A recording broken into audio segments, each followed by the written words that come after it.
We on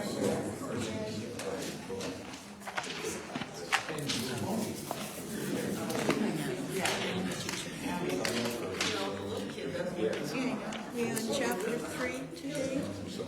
4, I think. 4. Oh, okay.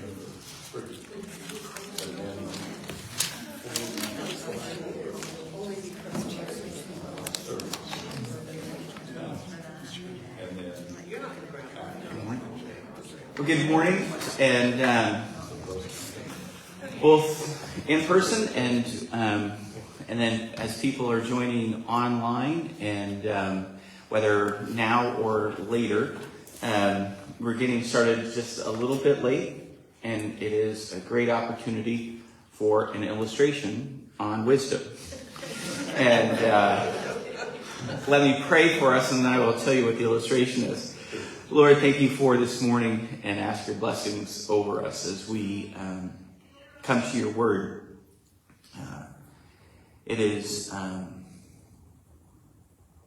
of the greatest gifts that you give us, that you speak to us through a living word that comes from your lips, and yet it came to us through human beings. And we have this beautiful picture, Lord, of your plans and your purposes for us.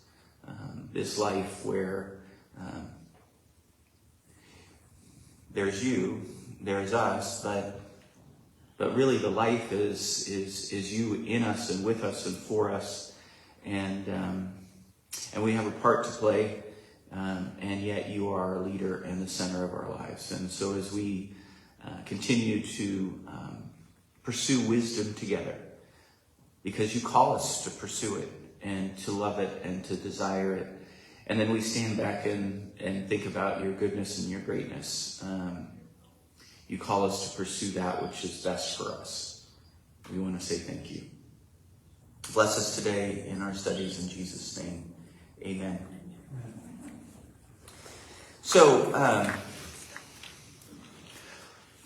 opening section, 12 talks, 10 lectures from a father to a son, an opening prologue, an ending epilogue, all of which is the first collection of sayings about wisdom in a book that has 7 collections of sayings. But this first section is going to feel different than everything else, because the first section is more little mini sermonettes than what's going to come later, which is going to be teaching in proverbial sayings that we'll need to listen, memorize, wrestle through, and hold all together. But what's happening over the first number of weeks as we're listening, studying, and examining these talks is these talks are doing something. They're enculturating us. They're reinforcing a way of life that says, here's how to live. And at its heart, it says to pursue wisdom. And you and I, because we're rolling up our sleeves and we're digging into this, we're now sitting there, and you may not be there yet, but by the end of Proverbs, you will know this. The Hebrew word for wisdom is chachma. And chachma isn't just about intelligence. It's about knowing the right thing, but doing the right thing. But it's not just even knowing the right thing and doing the right thing, but it's about the skill of living so that you know the right thing, do the right thing, but you do the right thing at the right time, because sometimes there's not the right time. And then when you even do the right thing at the wrong time, it really doesn't end up being that good. And with all of this, because we bring in this knowing the right thing and doing the right thing at the right time, the only place that we really can find wisdom is where now it is this partnership where we look to God and we listen to him and we rely on revealed revelation to tell us about life, because only God knows the right time. And he knows the right thing. And he has the power to help us fallen human beings not only to know the right thing, but to do the right thing. And if we grow in this relationship with him and we start listening to the Holy Spirit, especially as New Testament people, we will know the right thing and do the right thing at the right time. Which brings me to my illustration of why I'm late. I took the wrong turn. Because the wrong turn. Now, I didn't really take the wrong turn, but I took the wrong turn because it wasn't the right time. Because when I turned onto the freeway, there was road construction, and everything was moving into a single lane. And I'm coming over by Queensgate, and right when I took the turn out of the little circle, it was backed up all the way there, all the way down through the freeway until you almost get to the bypass area from. And so here I knew that I was going to be here about 8 minutes early. But I didn't really know that I was going to be here 8 minutes early because I didn't know that the construction was going to happen. And, and when I made the turn, I was kind of like, oh, if I'd only known, I would have went straight, gone by Walmart, and we have this brand new bridge. And it's so easy, and it's pretty much the same time. And I would have been here 8 minutes early, and nobody would have known. And then there you go. But I'm learning to reflect and think about wisdom. And, and some of these things, it's like, okay, so we make our plans in the Lord. Sometimes, it's just kind of like, well, I'll be there, typically on time, God willing. But every once in a while, the Lord didn't say, Ralph, turn left now. So, and I didn't pray and say, Lord, which way should I go? And I don't normally do that, but I do know that in important things, and I want to be listening. Okay, Lord, I want to, and I'm pretty sure this was inconsequential. When I pulled in, according to my cell phone, I was 1 minute late. Now, if this was a Sunday morning, that would have freaked me out. But they don't normally do construction on Sunday morning, so it's not been that big of a deal. But there we go. So there's my little illustration for you. Knowing the right thing, doing the right thing at the right time, which is dependent upon revelation because only God knows the whole picture of things. And so if we're really going to pursue wisdom, we're going to pursue this relationship with God, learning to trust in him and listen to him. And that's a good summary of a lot of the content that we have been absorbing over these opening lectures. And that's because these opening lectures are trying to enculturate us to a certain way of life. There's repetition. Okay, with that, let's jump in because we're going to finish chapter 4 today. One way or the other, Lord. But when we finish chapter 4 today, we are going to finish 3 separate little mini sermonettes. So, okay. I'm going to read the first little sermonette, which is verses 1 through 9. Listen, my sons, to a father's instructions. Pay attention and gain understanding. I give you sound learning, so do not forsake my teaching. For I too was a son to my father, still tender and cherished by my mother.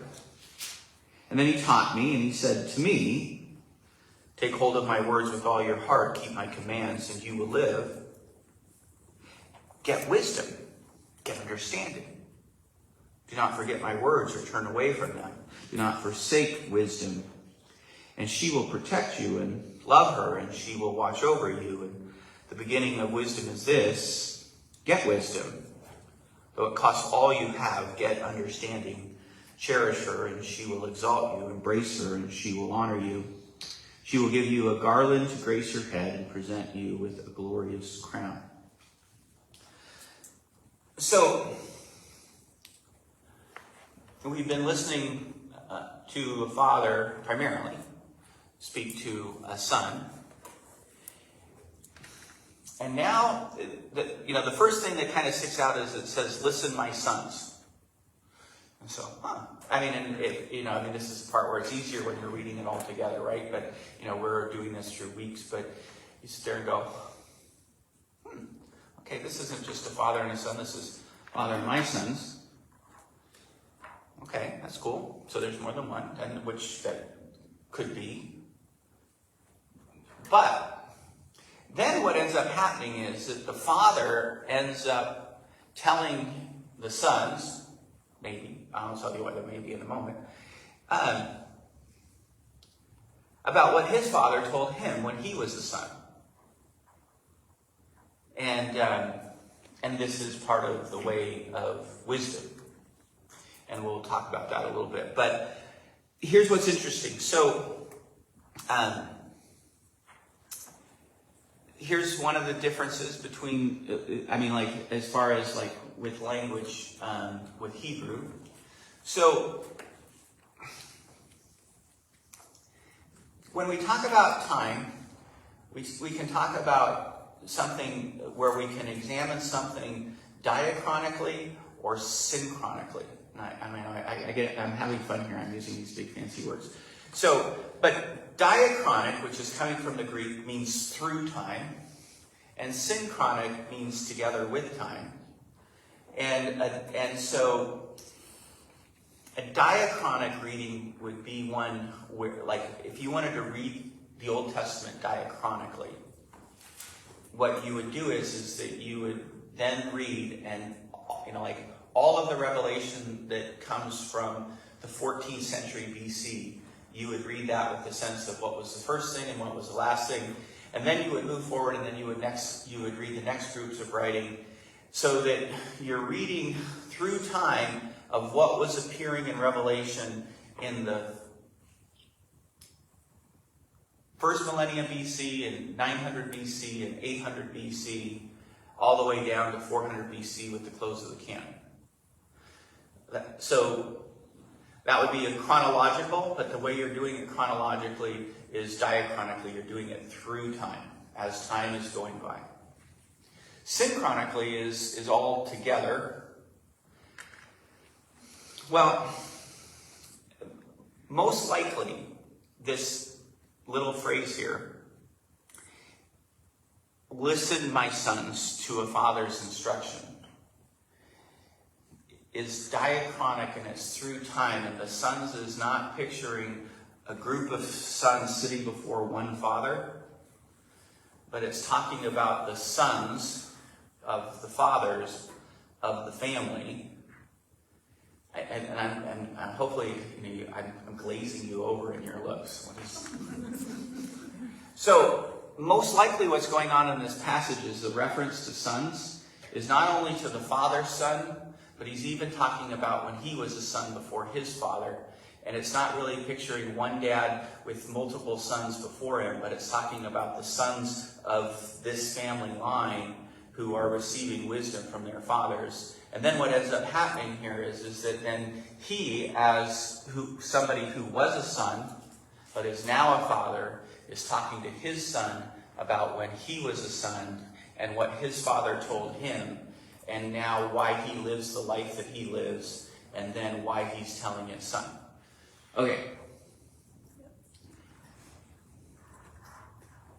I think I've only seen this movie once, but I'm pretty sure, and I'm grasping here because this is not me, but I'm pretty sure that there's also this song.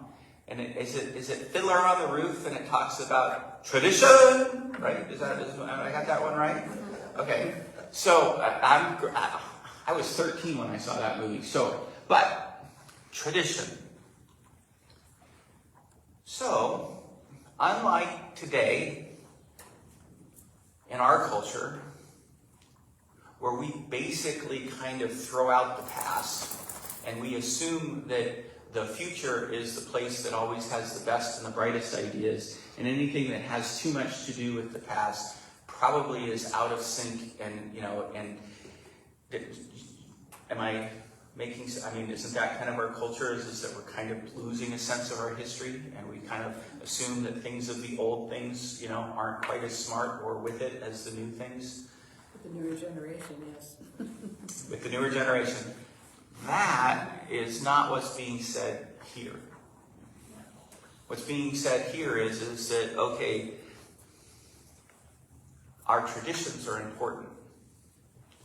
And what we're supposed to be doing is we're supposed to be passing on the best of what's gone before, because it's been proven through time. And here's what my father told me, and this wisdom that my father told me has helped me become who I am, and this is really important stuff. I'm smiling because I think we do this somewhat naturally, because my kids will sit there and tell me, I've heard that story, Dad, 100 times. I know this is how it was for you. So, listen, my sons, to a father's instruction. Pay attention and gain understanding. Same thing that we've been having in throughout these lectures from the father to the son.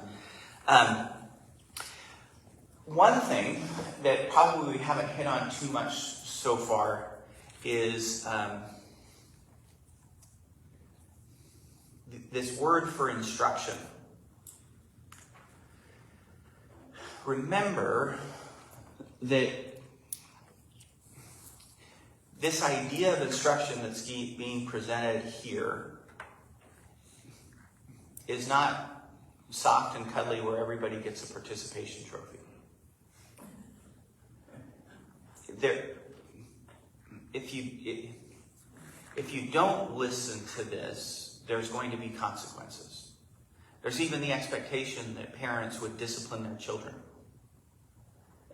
so that the children would not be sheltered from the harsh realities that if you don't choose wisdom, life is going to hit you in the face.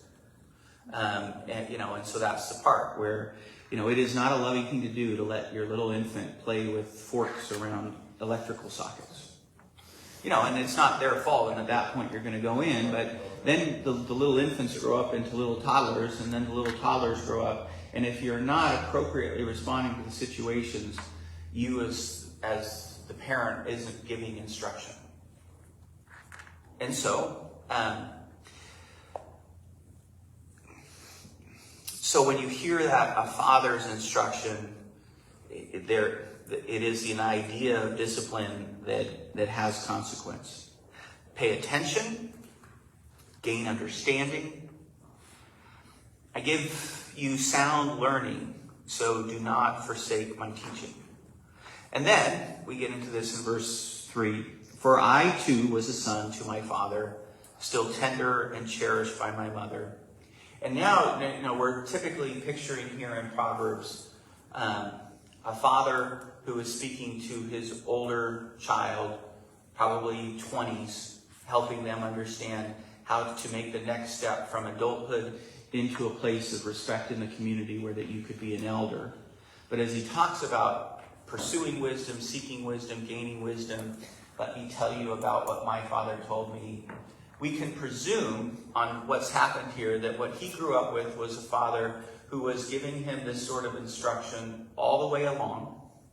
So even when he was a tender aged child, still fairly young, his father was saying to him, pursue wisdom, gain understanding. We can presume that he's done that with his son as well.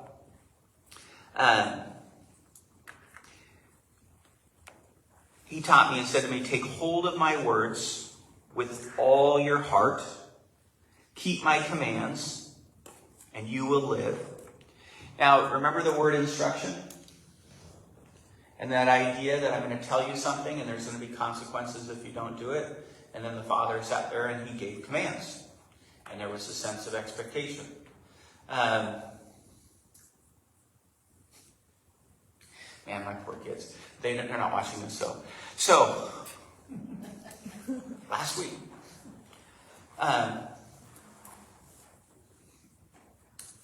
I'd gone upstairs, and we've kind of said it where I have two, one's almost 20, the other's driving. Their rooms are just atrocious. But my wife said, well, this is how my room was. My room was never this way. How do you live this way? This is terrible. But you just gotta let them have their own space. You can't micromanage. Okay. But the common area was atrocious. Everything was leaking out into the and I'm like, no. So I go up there and I'm like, okay. Now, it's my day off. It's Friday, and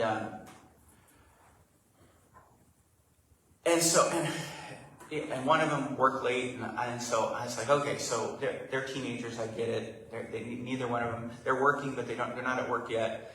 So I don't wake them up at 9 o'clock, but it's 11 o'clock, and so I go upstairs because I'd seen this, and actually I called them from downstairs, and then they're like, what? And so I go upstairs, and one of them comes out of her room, and the other one hasn't come yet. And she's like, what do you want? And I'm like, I'm waiting for both of you.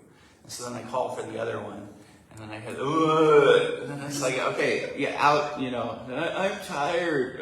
That's fine, come on. And so they come out there, and I start talking to them about the fact that, and I'm trying to be, like they're one's, an adult, kind of. And so I sit there and I say, okay, so before you guys, did either one of you work today? Well, one of them works at 4 o'clock. Okay, before you leave today, this upstairs area here, it needs to be cleaned up. The bathroom, this is common area stuff. Now, as soon as I start talking to them, they both start looking at their phones and flipping through their phones while I'm talking to them. And I go, okay, that's it, give me the phones. I'm not giving you my phone. Oh, really? And like what, and this is the part where it's like, and I'm using this as an illustration. And it's like, okay, so I'm the dad, and I know one of you is kind of an adult, and one of you is getting closer to supposedly adulthood. But I'm paying for everything, so that's my phone, because I pay for it. I didn't tell them all this. But this is the part where it's like, okay, so I just said, okay, I said, give me your phones. Okay, you're fine. I said, okay, so here's the thing. If you don't give me the phone, I'm canceling your service for a month because I pay for it. They could not. Dad, that is so... So give me the phone. And so I go downstairs. I grab my phone. I put on the app. I come back upstairs. I said, I'm not joking. You've got 15 seconds. If I don't have that phone in 15 seconds, you've lost it for a month. And, and there is this part where it's like, so as a parent, in these situations, there's commands and there's consequences, and this is instruction. And this is the part where when we're talking about wisdom, and it's, and there's this difference between when you have, like adult children who are out of the home, but, you can't be enablers. You gotta, and now, here's the father, and he's talking about his experience, and what he's saying is that, okay, here was what my dad said. And my dad said, pursue wisdom, listen to my instructions, listen to my commands. I'll again give you, because I remember having a conversation with somebody about this, teenagers are a different animal. Literally in our culture, the way that, teenage years and adulthood, it's just different than any other time in human history. So it's a little more complicated. And this is the part where it's kind of like, that they're kind of adults, but they don't have, there's certain markers that have kind of traditionally been things about adulthood that kind of everybody kind of says when these things happen, you're kind of there. You're married. You're in a career. You live in some ways in not just in the same room with your parents. Those used to be markers that most people in our society hit in their early 20s. Today, it's getting to the place where people aren't hitting those until they're 30. And so, and some of this stuff gets a little more complicated. It's like, yeah, okay, so my daughter is technically an adult. She's kind of an adult. She's almost 20, but, it's different. And so with this stuff, again, if you're in the middle of parenting, and you have teenagers, I'm not just saying, but there is this part about going to them and saying, okay, in some ways this is tough love, right? And it means just not giving participation trophies. It means giving instructions and sometimes letting them experience consequences. Okay, this is the way of wisdom. This is part of what's there. The other part of, a big part of this again is that it's this passing on of a tradition. It's a biblical tradition. It's a godly tradition. Now, what he remembers his father saying, most of all, is pursuing wisdom and putting it above everything else. So let's dig into that. Okay, take hold of my words with all your heart, keep my commands, and you will live. And what was the main gist of what my father told me when I was a child? Get hakma. Become a skilled person at living. Get understanding. Grow in a sense of discernment. Understand how life and people work so that you can navigate through those challenges well. Do not forget my words or turn away from them. Do not forsake wisdom. And then we remember wisdom is a feminine word. And so then wisdom here gets personified a little bit. And the personification, now, and I want you to think about this in this way, is that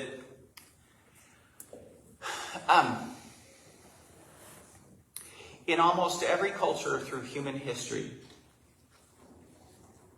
there was a clear sense that for most people, and this was just kind of the expectation of society, is that you got married and you had kids and you perpetuated your culture. And that whole process of finding the good wife or finding the good husband was a big deal. It was like the main deal. And here, wisdom is put forward as a potential bride that you pursue with all you have so that you can be attached to her. And what this is saying, I see the hand, I'll get there, is the emphasis of, from their cultural standpoint, it's the whole thing of, it's in your bones that you feel this. And so because you get enculturated, it's what you grow up with. It's just, let's see, what's one of the deepest held values of American culture that you grew up in? Anybody? What was the last word? Value. What's one of the deepest held values that you grew up with in our culture? Family. Family. And Okay. work. Work. No matter what it was, all work is valuable. Work. Okay, so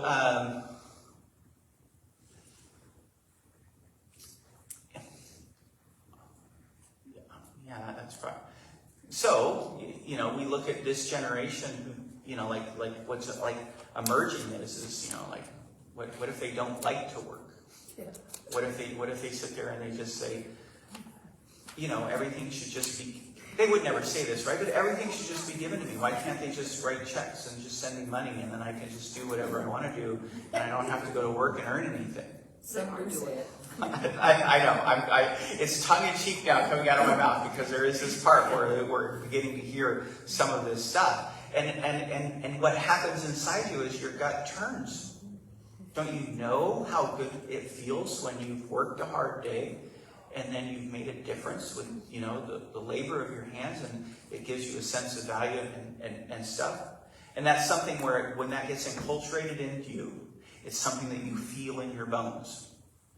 And what I'm saying to you is that when you get this metaphor that wisdom is like the perfect bride that you should pursue because your life will be full.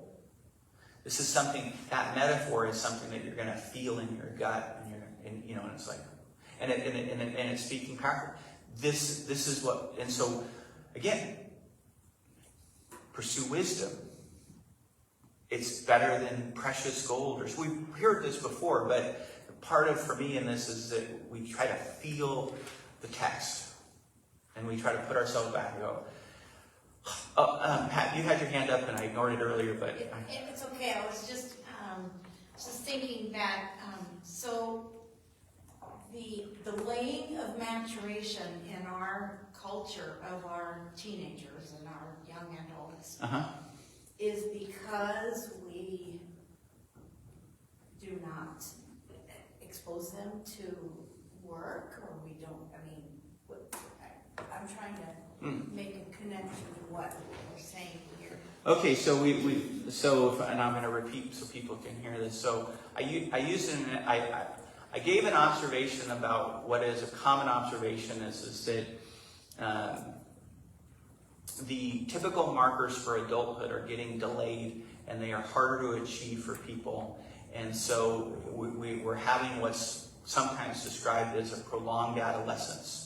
And so for many people, the things that, and these are just the things where it's kind of like, okay, I'm an adult now. And there's a part where, it's both the reality and the feeling. I don't know if you remember this, but when Cindy and I had been married for 8 years before we had our first child.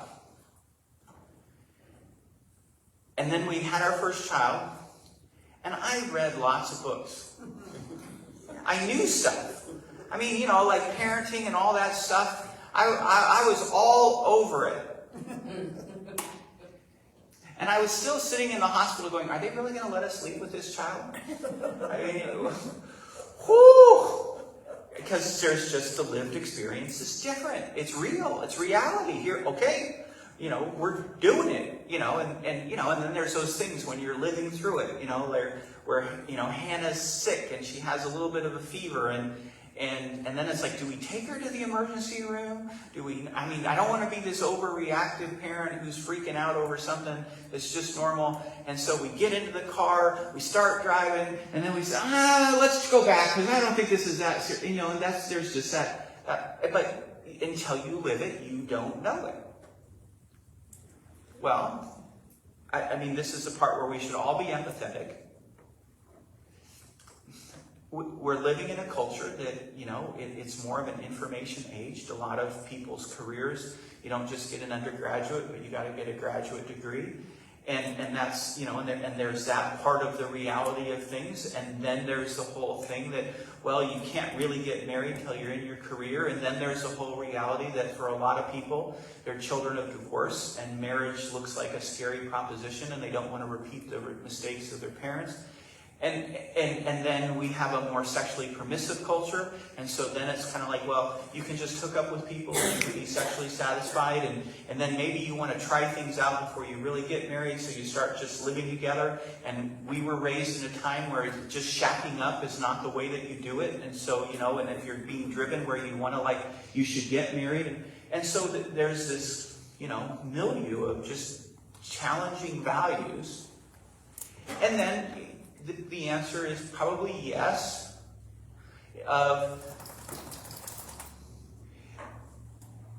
Sometime in the 90s or the 2000s, it became the thing where we became so concerned about their emotional stability and well-being that we sheltered them from all failure. And we have what's called helicopter parenting. And then you swoop in, and then it's like, okay, and so you get participation trophies. And, you know, and then you have some sporting events now where there's no winners or losers because you don't want kids to feel the trauma and the sadness about losing. And it's like, that's not life. It doesn't really, but anyways, yeah, so all of that stuff together is the culture we live in. But this passage is all what I call vicarious learning. It's saying, you know, listen to your father talk. Listen to your father talk about what he heard from his father. Yes. Yes. And so it doesn't mean if you're a young man and you're trying to be a godly parent, it doesn't say experience wisdom, experience what happens when you swerve from them. I mean, it's all what I just call learning from reading and listening. Okay, so this is where I would challenge that. No, I don't think it's saying that. Okay, well, I didn't think it was. I'm being facetious when I say it, but I look at this and I think, so what do? I don't want to risk sending my child off to school when they're not being prepared to listen to all the ideas that are out there now. And, you know, I don't. So, for people who are online, so Pat's like, okay, so, you know, this could have the feel, I'm going to say it this way, this isn't quite what you said, but this could have the feel of just passing on theory. Let me theoretically explain to you what my father told me. And it's just the passing on of ideas. It is in the ideas, but it probably is more like this. And this is why I took some time to explain the word instruction. Okay, so let me tell you why we Kinnickers do it this way.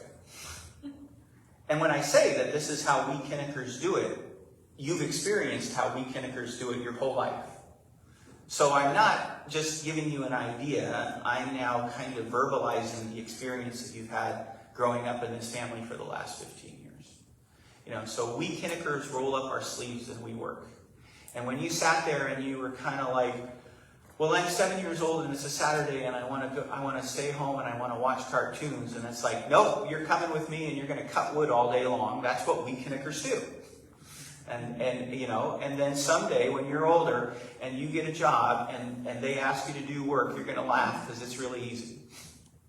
And I'm telling you my childhood, because I hated my dad on some days as far as the stuff that he made us Kinnickers do. But later on, it really paid off. Because I get the promotions and I get the pay raises and I get, you know, good job performance stuff. Because I wasn't afraid of work. Because I was a Kinnicker and that's what we do. And my kids thought I was nuts, you know, and that pool project was the hardest thing I can't believe we worked so hard. I just smiled. Yeah, that's what we do. Yeah, we worked hard. It was very good. And the feel here, I think, is that. Because it presumes, I've given you this instruction, but it's not just me telling you to do something. There were consequences, and you had to do it, and there were commands, but I want you to listen to this. I want you to pursue wisdom above all else. Perry? You just said verse 7, since he says that, he says, get wisdom. And with that, get understanding, which footnote says everything else you get will be. Yeah. You understand this? He's teaching you how to get wisdom. I think that's what you just said. Yep. It's been a lived experience, and it's an explanation of it. And part of the key to this, as far as we've been hearing this now through all these lectures, it's the same, but the adder here is, and just realize, son, that I'm passing on what was given to me, and this is what my father told me. And part of that is for us to make sure that we recognize that there is a value in our traditions, especially our biblically shaped traditions. This is one of the things where, and like I used the word history earlier about the fact that our culture tends to eschew history, and people don't know a lot of our history. But when we don't know our history and our traditions, then we are excluding the vast majority of people who have been Christians, because we're not listening to their vote and their say about, no, this is what it means to follow Jesus, and we are just stuck in our contemporary moment. And our contemporary moment has blind spots. All of us are being infected by prosperity, by sexuality, by violence. And so, yeah. I listen to what you say, and if I take a half a step back, I can remember my father saying the same thing about me in the 60s. The details are different, to be sure. Yeah. But it's same song, different verse. So my takeaway from that is wisdom is timeless. If it would have worked for me in the 60s, and I didn't always listen, then it might work for your kids in the 20s. That's my takeaway, is that wisdom is constant over time. The details and applications change, but wisdom is wisdom. Yeah, pretty much. Mm-hmm. Yeah, the details of kind of how you apply certain situations may change. Because the situations are different. Situations are different. You're in a different cultural context. The culture is shifted around you, and how do you navigate in this culture? I'll give you an example of something I've been reflecting on.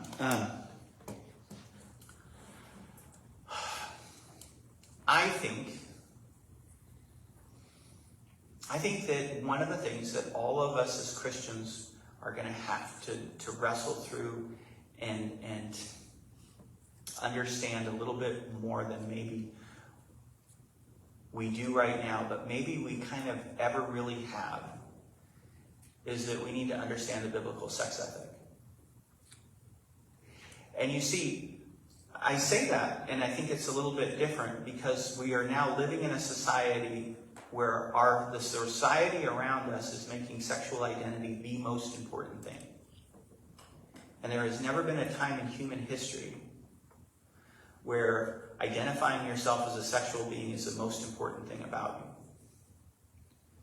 you. And so there's a part where the culture around us has changed to such a degree, because it used to be that everybody just kind of said, you just keep sex in the closet in your private life. And maybe there were a little few concerns that we would have, but it was very much a private matter. But in our society today, they now talk about sexual identity, and it's why they're so expressive with it, because it is like the most important thing, because it's how they now define themselves. And so I heard this little thing where it was just a video of interviewing some little teenage girls who were like in their late teens, and they were experts on the entire language of sexuality when it comes to sexual identity.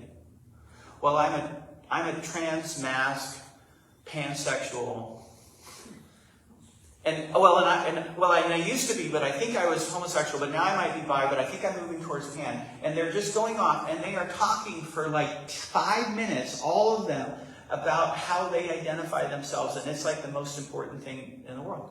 And you and I grew up in a culture where that's not what you did. And so now, because the cultural context around us has changed, there's some stuff that we're going to have to spend a little bit more time with, which we used to just not even want to have to talk about because it was so uncomfortable. And it's like now we need to be able to both understand it and articulate it and be able to give an explanation of saying, yeah, I know this is where our culture is heading, but I mean, it may not be the best destination. So anyways, and that's just this example of the wisdom's the same. The biblical sex ethic hasn't changed. But our ability to articulate it and have to talk about it is probably needing to change because of the culture around us. And so then the wisdom stays the same, but the context is different. And now, because that context is different, we're going to bring this wisdom to bear, which used to be we just spend a day on it, and now we need to spend, weeks on it. So there you go. Maybe someday being male and or female will be the new thing, and then they'll jump on it. Well, it's a little bit of a strange thing to, to sit there and go, okay, so I'll give you a context. So nominating committee has started meeting, and we have both women elders and deacons, and we do that because we think it's biblical. There are a couple prohibitions against women in leadership in the early church, but there are also 26 examples of women exercising some forms of leadership in the early church, and you got to navigate through that. I sat there from just a practical side, and I said one of the things I really appreciate is having both men and women elders, because women think different than men. Thank God. Thank God. I didn't say that. I'm quoting. But in our culture today, there would be people who may attack that statement. Kind of. It's the weirdest thing. Okay. Now, how are we ever going to get through this? Okay. So what happens here is wisdom gets personified, and it gets personified as a woman that you would pursue, that you would be bonded with for the rest of your life as your wife. Do not forsake wisdom. She will protect you. Love her, and she will watch over you. The beginning of wisdom is this: get wisdom, though it costs all you have. Get understanding. Cherish her, and she will exalt you. Embrace her, and she will honor you. She will give you a garland to grace your head.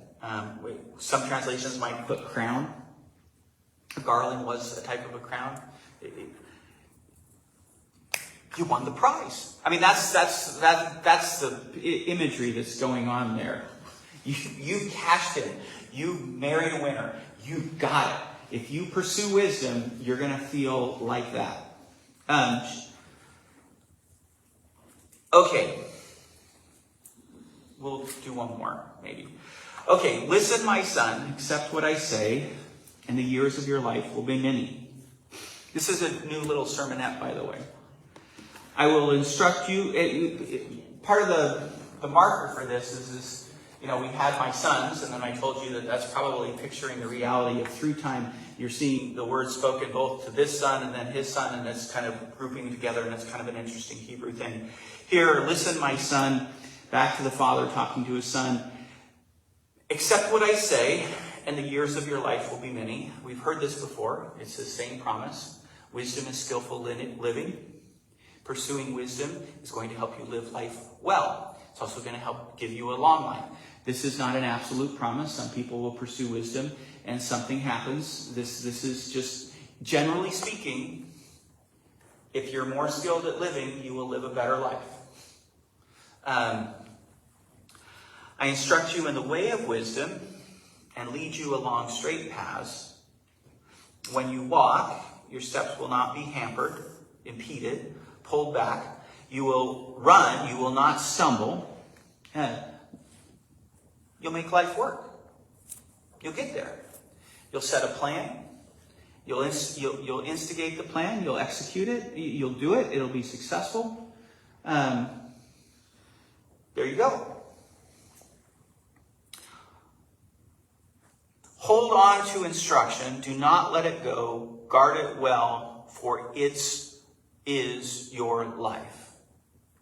Again, we're getting wisdom. We're getting instruction. We're getting understanding. Now, also realize this. There's a metaphor going on here. I'm sorry. There's a metaphor going on here. It's a common metaphor that we've had. It's a path. It's a way. This is not what you do just once. This is the way that you trod. This is the way that you live. This is a certain kind of life. Just so you know, Jesus calls us to follow him. The earliest Christians, the most popular way of referring to them, were followers of the way. The way of Jesus Christ. The life of Jesus Christ. You conducted yourself you lived, and so that's the imagery here. I heard this story, and it's one of those ones where every once in a while, there's like who you are and the illustration, it just kind of clicks. So I'm pretty sure that I heard this one time. The person didn't cite it, but it was, a sermon illustration, and it just fit my mind perfectly. And I heard this 28 years ago, I think. Man, that's funny. Do you know how wide train tracks are? Depends on what country. Depends on what kind Well, of train. depends on if European or American, but. Yep. Narrow gauge or Or whatever. if it's narrow gauge or normal. Yeah. Like the Russians ran into that problem, but I think it was the Germans going into Russia ran into the problem because the Russians didn't use the European gauge. The term gauge refers to the length between the two train tracks. But throughout Europe and America, almost all train tracks are 4 feet, 8.5 inches wide. It's kind of an odd number. So there's some different theories on this, but here's one of the observations. So when they made the train tracks, they were taking things that they had already made to go on roads, and then and because they had all the tools and everything, they made it, and so they made the distance between the two wheel wells those. So then you're left with, okay, so part of the reason that the train track is 4 feet, 8.5 inches wide is because basically the roads had wheel wells and they were 4 feet, 8.5 inches wide. So why were the roads 4 feet, 8.5 inches wide? Well, because there were ruts in the roads in Europe, and those ruts, it's easier to drive them down, and so they last longer if they're in the ruts. And why were there ruts? Well, because the Romans built the roads, and they had chariots, and so then the chariots' wheel wells were 4 feet, 8.5 inches wide. And did you know that when they built the shuttle, they wanted the booster rockets on the shuttle to be wider than they are, but because they had to deliver them by train, they had to shrink the size of that so that it could fit on the train, so that it could get through the tunnels. And so one of the most technologically advanced forms of transportation created was dictated by ruts in the road that go back to the Romans. And you walk a well-trodden path. It's a way of life. There's a little bit of that, that picture of, and now sometimes you get stuck in a rut. And but there becomes the one where it's like, okay, am I in the biblical rut or I'm in some other rut? And I want to be in the biblical rut. I want to be in the biblical way. I want to be on that path.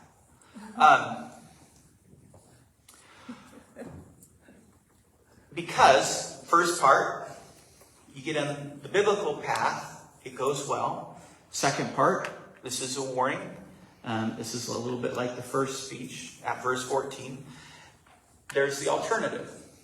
Do not set your foot on the path of the wicked or walk in the way of evildoers. Avoid it.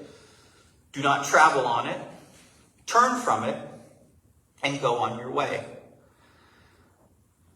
For they cannot rest until they do evil. They are robbed of sleep until they make somebody stumble.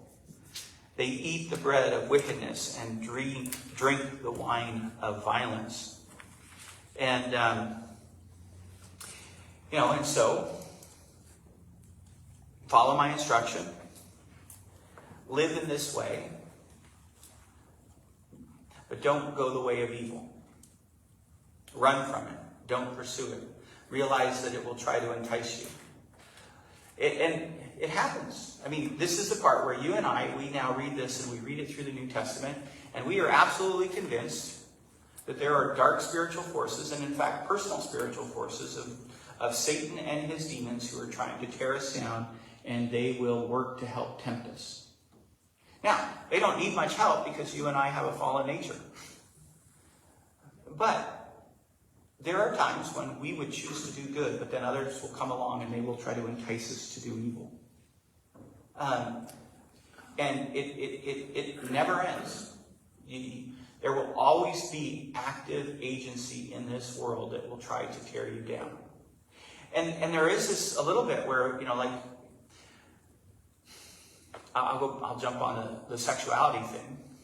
What we're seeing in our culture right now as far as with the whole push towards LGBTQ stuff is, at this point, it's hard to argue against the fact that it's a social contagion.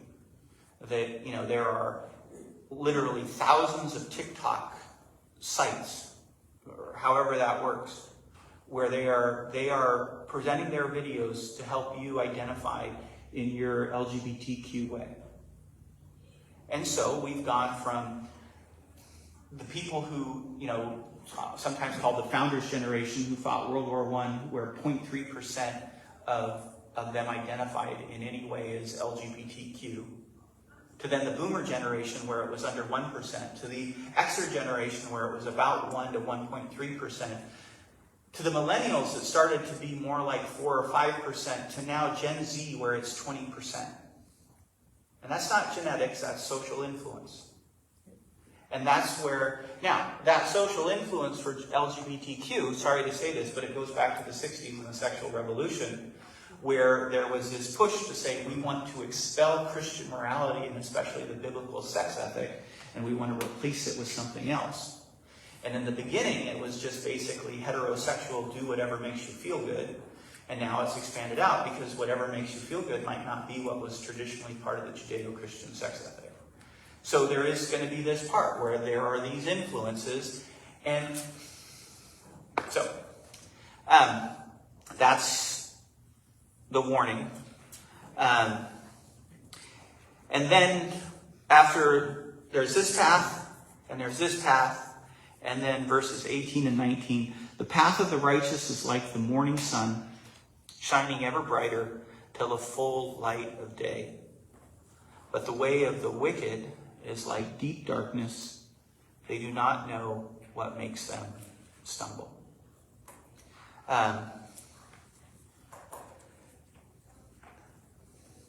Most all of us have a besetting sin. Most all of us have certain weaknesses. Do you say no to it? Let's say it's gossip. Do you know what gossip is? Gossip is talking about somebody behind their back, saying things to other people, and we shouldn't do it. Now,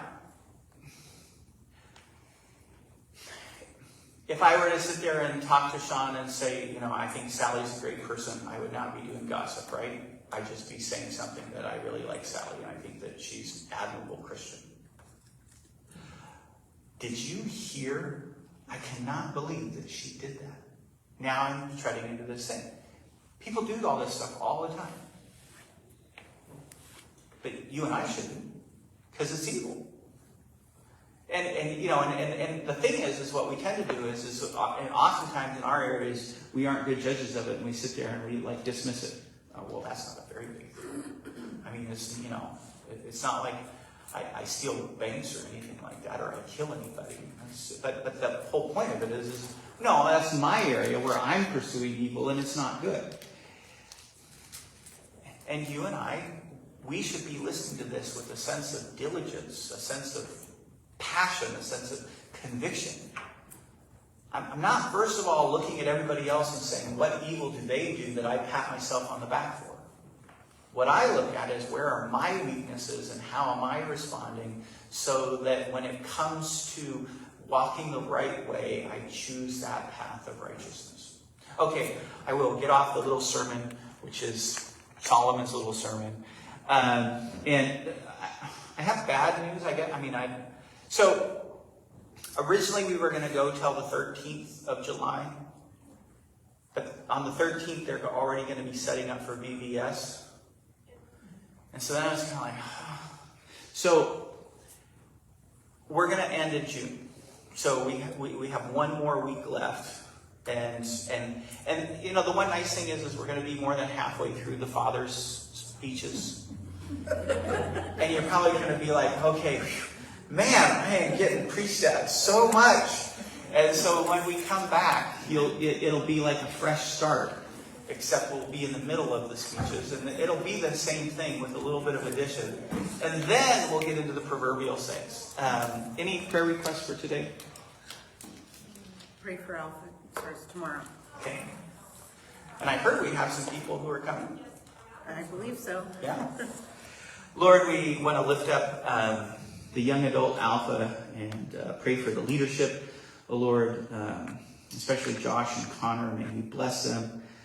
Lord, and we pray that you would draw many to come. And Lord, that you would help bless the community that gets formed and the opportunity to both share life together and to learn and to wrestle through understanding the gospel. For all of us, Lord, as we reflect on the call to wisdom, Lord, I pray that you would help each of us take with all seriousness this call, that we might pursue it ourselves. In Jesus' name, amen. Well, I do have to say, you know, whoever got me the Bible today, they got me the super large font, and it was pretty nice. So thank you.